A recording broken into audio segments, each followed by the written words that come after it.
Hi, my name is Lisa Douglas, and today I'm sitting at the Winona County Fair in Minnesota, and I am doing a demonstration of how to take fiber. This is a combination of hair from a rabbit and hair from an alpaca. It's washed, it's combed, and it comes off in a long strip. Then I take a small section of that and I kind of pull it out just a little bit to make sure all that hair is loose, and it's going to slide. And now I have a long strip called roving, and I'm going to take the roving, pull it out just a little bit so I'm thinning out the hairs.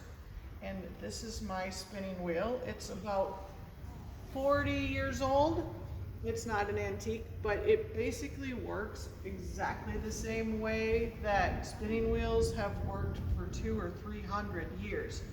And what this does is I have a big wheel, kind of like a bicycle, and I have a pedal on the bottom. When I get it started and I make the pedal keep going up and down, it will just keep spinning. But then the drive band goes from that to a really smaller wheel on this side. And so the ratio changes, and it makes this wheel spin a lot faster than this wheel is spinning. This turns this whole mechanism and it produces twist. So you think of twisting your finger through a section of hair, and you can just twist it around itself and it tightens into like a rope.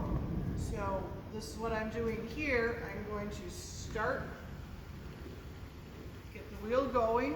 You can see how fast this is spinning, and that's making this fiber in my hand twist really tight, and the twist keeps coming down the fiber, and I can take some more fiber and it'll just start twisting around that as well.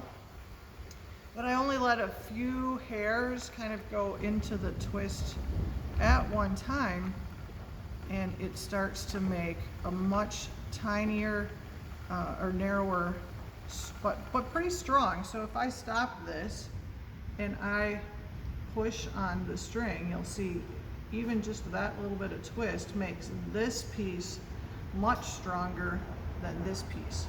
So the twisting it together.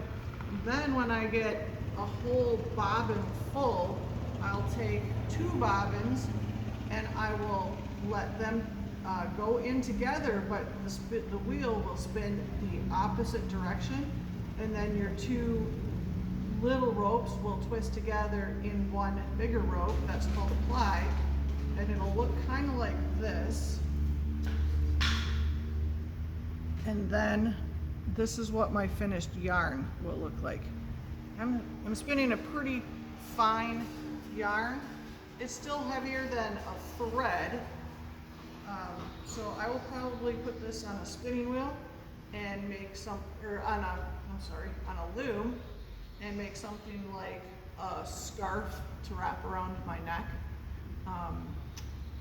I recently made a larger blanket on one of my looms, and so the loom takes fiber, the spinning wheel takes fiber and makes it into yarn, and then I can take the yarn and put it on some sort of a loom where it weaves in and out, over, under, and then I can make other garments or even rugs, things like that, blankets for your bed, clothing to wear.